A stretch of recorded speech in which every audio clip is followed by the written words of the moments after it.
So we in the last class we have stopped this till point, that is UML view. There are total 4 different views in UML. The first view is use case view. Use case is the first diagram which you have to make in UML diagram. The use case view describes the functionality as pursued by external actors which interact with the system. It means that in a use case view there are 2 things which is very, very important. First is the use case, that is the functions of the system, and second one is the actors. Actors are the external bodies which will be going to communicate, or which will be going to interact with the system. Just for an example, यदि हमें ATM से cash निकालने जाना है, तो जो भी particular XYZ ATM से कैश निकालने जाएगा वो एक्टर होगा, और हम जो डिफरेंट फंक्शंस ATM में देखते हैं कि मिनी स्टेटमेंट प्रिंट करना है, enter your pin, then insert your card, ये जो डिफरेंट फंक्शन है ये हमारे क्या रहेंगे, यूज केसेस रहेंगे. क्लियर है आपको? What do you mean by use case view? So different use cases are the different functionality of a system, and those who are interacting with that functionality are known as actors. और actors 2 तरह के होते हैं, that I will know you later on जब हम exclusive use case diagram को पढ़ेंगे. अब जो second वाला है, that is the logical view. Logical view describes how functionality is provided within the system, mostly by the developers. कि हम डिफरेंट जो फंक्शंस का यूज कर रहे हैं वो कैसे जो है सिस्टम में आप रिप्रेजेंट करेंगे. Okay, it describes both the static as well as dynamic behaviour of the system, including persistence and concurrency. Concurrency मतलब एट अ टाइम या simultaneously more than one operations को यूज करना. That is the meaning of concurrency. DBMS में आप ये पढ़ चुके हो. और परसिस्टेंस मैंने लास्ट क्लास में आपको जो थ्योरी क्लास है उसमें बताया था कि परसिस्टेंस का मीनिंग होता है कि आपने यदि किसी ऑब्जेक्ट के लिए मेमोरी क्रिएट करी है तो that memory will last for a time. It will not get disturb और it will not get vanish when as soon as you finish up with the program. ऐसा नहीं होता है कि आपने प्रोग्राम फिनिश किया तो उसकी मेमोरी भी अलोकेशन भी ओवर हो जाएगा. That is the meaning of persistence. ठीक है. और स्टैटिक और डायनामिक बिहेवियर ये हम सेकेंड और थर्ड यूनिट में पढ़ने वाले हैं. फिर से एक बार रिकॉल करवा देती हूँ. Static behaviour means which does not change with time. Use case जो है it is example of static behaviour. जो क्लास डायग्राम है वो भी स्टैटिक बिहेवियर का एग्जांपल है. जो कंपोनेंट डायग्राम है, डिप्लॉयमेंट डायग्राम है, जो हम पढ़ने वाले हैं सारे, वो सारे स्टैटिक बिहेवियर के एग्जांपल्स हैं. जो डायनामिक बिहेवियर है, डायनामिक बिहेवियर वो होते हैं जो स्टेट मतलब जो स्टेट के साथ या जो टाइम के साथ चेंज हो जाते हैं. State transition diagram, sequence diagram, collaboration diagram, activity diagram, ये सारे टाइम के साथ चेंज हो जाते हैं, इसलिए इसको डायनामिक बिहेवियर की कैटेगरी में डाला है. Okay. Now third one is the component view. Component view जो होता है ये इसके जो एग्जांपल है कंपोनेंट व्यू का, वो पैकेज डायग्राम इसका एग्जाम्पल होता है. और इनका जो ओवरऑल है वो इम्प्लीमेंटेशन मॉडल्स आते हैं. ये इम्प्लीमेंटेशन मॉडल का सबसे बढ़िया एग्जाम्पल है कंपोनेंट व्यू, और कंपोनेंट व्यू का एग्जाम्पल है पैकेज डायग्राम. सो आपने क्लास डायग्राम आपको पता है जिसमें हम क्लासेस बनाते हैं. यदि सपोज हमारे सिस्टम में 100 क्लासेस है तो it is very difficult to represent 100 classes in the class diagram. तो हम पैकेज डायग्राम में क्या करेंगे, we will club 10 class into a single package. Then we will club another 10 class into a single package. Then we will bunch of another 10 class into a single package. ऐसे total हमारी जो 100 classes है वो number of 10 packages में represent हो जाएगी, और हम 10 पैकेजेस को आपस में रिलेशनशिप उनके बीच की शो आसानी से कर सकते हैं. तो जो पैकेज डायग्राम होते हैं that is one package consist of multiple classes. मतलब क्लासेस का ही ये जो क्लास डायग्राम होता है उसका ये एडवांस डायग्राम है. Class diagram represent classes and the relationship, और जो पैकेज डायग्राम है it represent number of packages and the relationship between those. Clear है आपको the difference between package diagram and class diagram?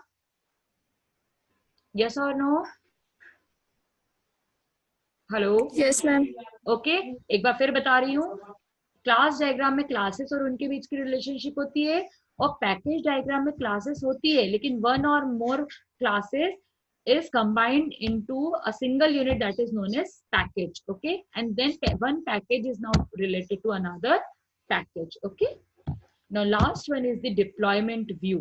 Definitely जब भी हम कोई सॉफ्टवेयर को डेवलप करते हैं, अब हमें उसको फिजिकली डिप्लॉय करना है टू द सिस्टम. यदि हम जैसे कस्टमर को देने वाले हैं तो हमें कस्टमर के सिस्टम पे सपोज उसको इम्प्लीमेंट करना है, या हमें कस्टमर के सिस्टम पे उसको डिप्लॉय करना है, या सपोज हमने वॉशिंग मशीन की जो फुली ऑटोमेटिक है, ठीक है, अब वो फुली ऑटोमेटिक वॉशिंग मशीन कैसे चलती है, उसमें तो हार्डवेयर यूनिट होती है, लेकिन उसका जो सॉफ्टवेयर, उसमें एम्बेडेड सिस्टम होता है, उसमें प्रोग्रामिंग होती है, जिसमें आप डिफरेंट डिफरेंट ऑप्शंस यूज कर सकते हो. जब उस हार्डवेयर में हम उस प्रोग्रामिंग को जब फिट करते हैं तो that is known as deployment view. मेरी आवाज आ रही है ना?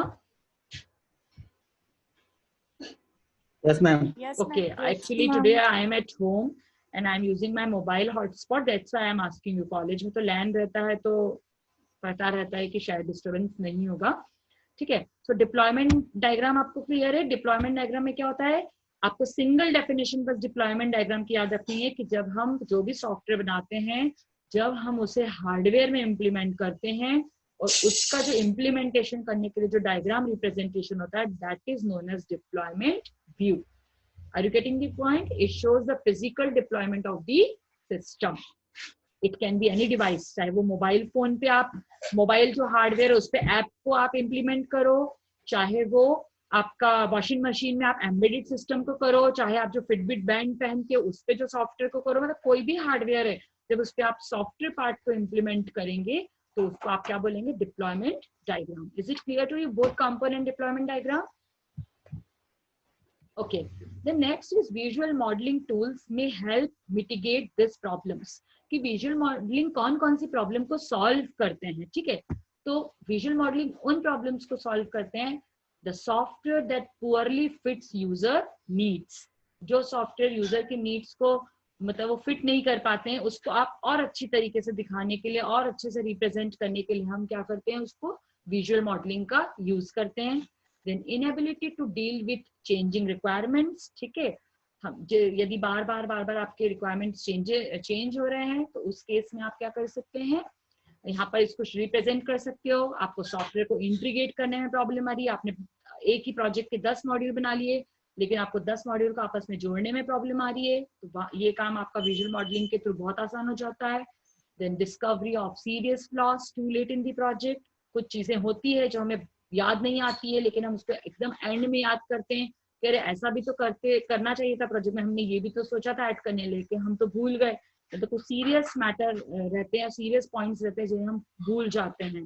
For that purpose then software that is hard to maintain and extend. ठीक है, कुछ सॉफ्टवेयर ऐसे हैं जिसको आप मेंटेन नहीं कर सकते for a longer period of time, या आप उसको उसमें और फीचर्स ऐड नहीं कर सकते, तो उस केस के लिए आप विजुअल मॉडलिंग का यूज कर सकते हैं. Okay, so these are the very simple factors जो आपको यूज आते हैं. ठीक है, now when should Rose be used. आप रैशनल रोज का यूज कब करेंगे, तो डेफिनेटली जब भी आपको किसी भी सॉफ्टवेयर को डेवलप करना है, और उसको डेवलप करने से पहले जब भी आपको उसको रिप्रेजेंटेशन करना है डिजाइन के फॉर्म में, ब्लूप्रिंट के फॉर्म में, मतलब आपका जब भी इनिशियल डिजाइन वर्क शुरू होगा आफ्टर एनालिसिस एंड रिक्वायरमेंट, उसके बाद आप रैशनल रोज का यूज करेंगे. उसके पहले रैशनल रोज का यूज जो है वो नहीं होगा. मतलब हम डेवलपमेंट करने से पहले और एनालिसिस और रिक्वायरमेंट गेन करने के बाद रैशनल रोज का यूज करेंगे.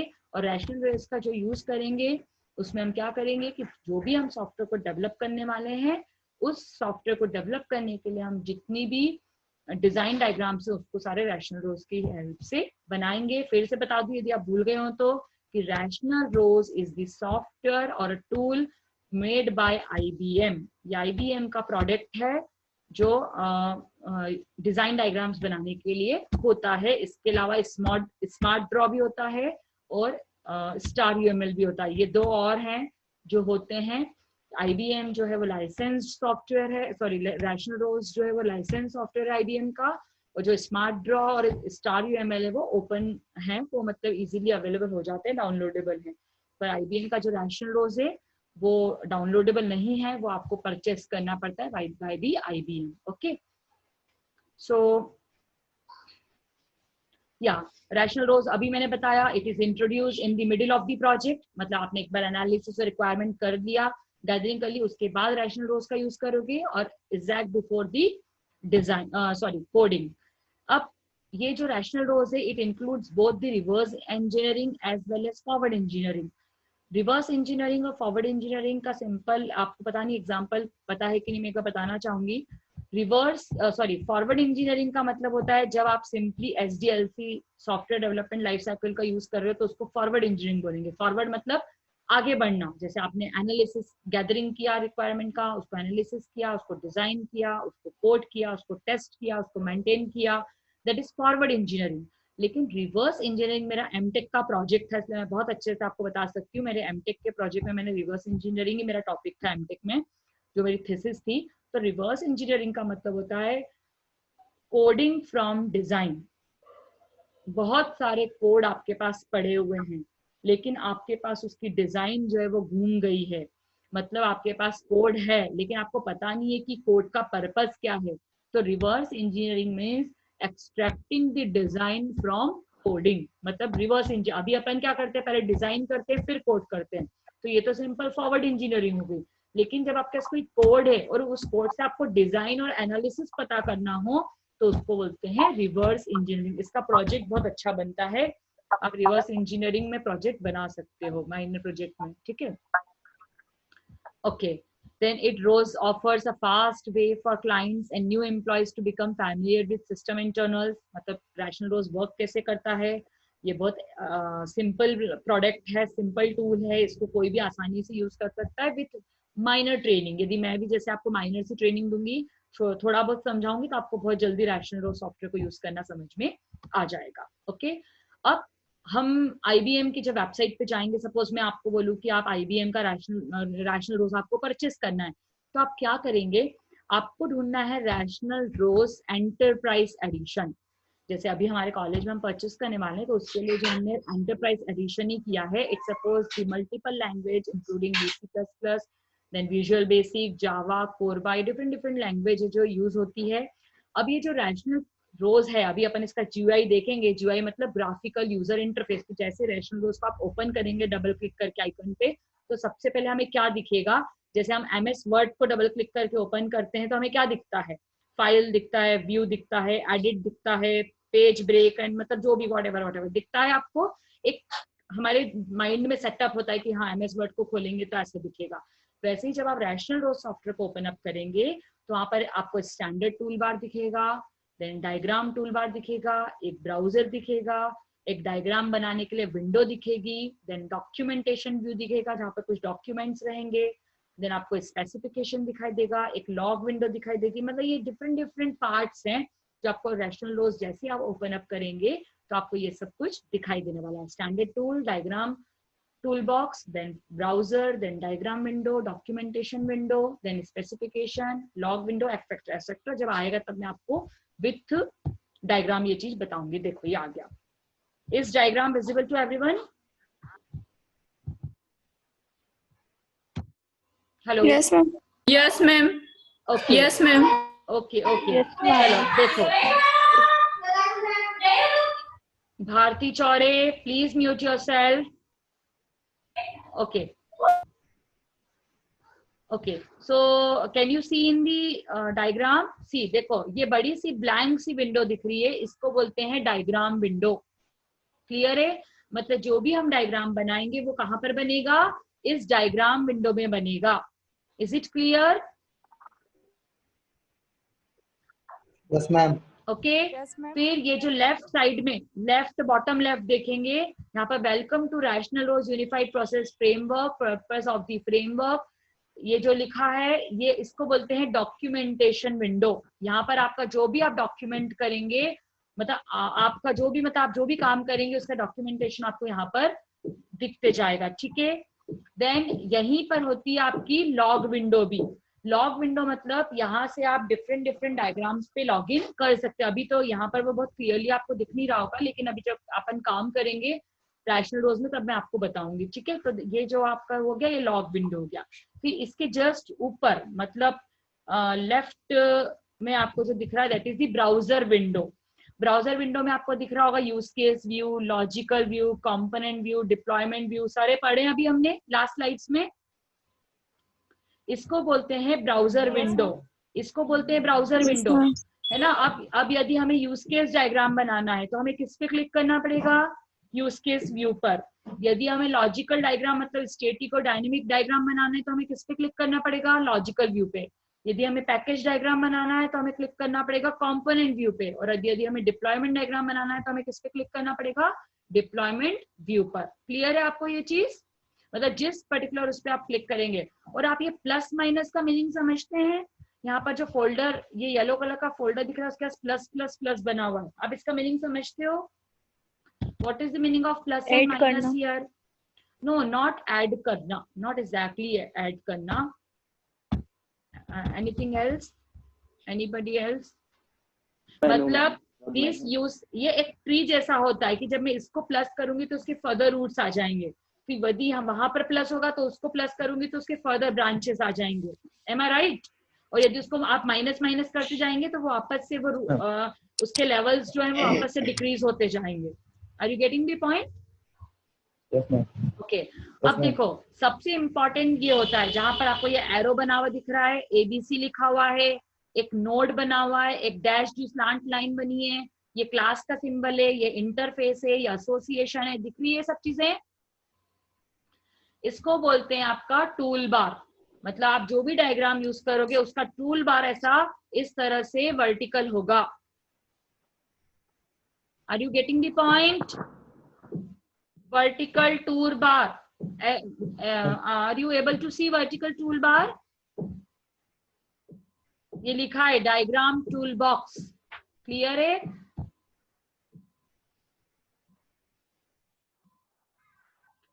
Hello, am I audible? Yes ma'am. Okay, चलिए ठीक है। अब ये आपका ये जो टॉप ऑफ द विंडो है ये वाला स्टैंडर्ड टूल बार है, जहां पर ये नोड बना हुआ है, फोल्डर बने हुए हैं, कॉपी करने सेव करने का बना हुआ है, ये कैची बनी हुई है कट करने के लिए, ठीक है। ये आपका स्टैंडर्ड टूल बार है। ओके, तो आपको ये समझ में आ गया होगा सब। ये ऑलरेडी मैं आपको प्लस और माइनस साइन का बता चुकी हूँ कि plus sign next to an icon indicates the item is collapsed and additional information is located under the entry। मतलब उस यूज केस को प्लस करेंगे तो उसके अंदर और भी एंट्रीज है, और यदि आप उसी प्लस साइन को वापस से क्लिक कर देंगे तो माइनस में कन्वर्ट हो जाएगी। मतलब आपको सिर्फ सिंगल एंट्री दिखेगी, उसकी फर्दर जो उसके अंदर जो फर्दर एंट्रीज आपको वो दिखाई नहीं देगी। ओके ओके, नाउ ये सब एक एक एक्सप्लेनेशन है इसका कि डायग्राम विंडो क्या करती है। It allows you to create, update and model different diagrams that are graphically views of the model. ये जो बड़ी वाली विंडो है, ठीक है, ये क्या करती है, आप जो भी चाहे क्लास डायग्राम बनाओगे, चाहे सीक्वेंस डायग्राम बनाओगे, चाहे एक्टिविटी डायग्राम बनाओगे, ये सारे डायग्राम इस डायग्राम विंडो में रिप्रेजेंट हो जाएंगे। जो टूल बार है मैंने आपको बताया कि अभी जैसे आपको ऊपर दिख रहा है rational rose, untitled, class diagram, logical view लिखा हुआ है ऊपर, दिख रहा है आप लोगों को? Hello, yes ma'am. ऊपर आपको सबसे टॉप में दिख रहा है rational rose, untitled, class diagram, logical view लिखा हुआ है।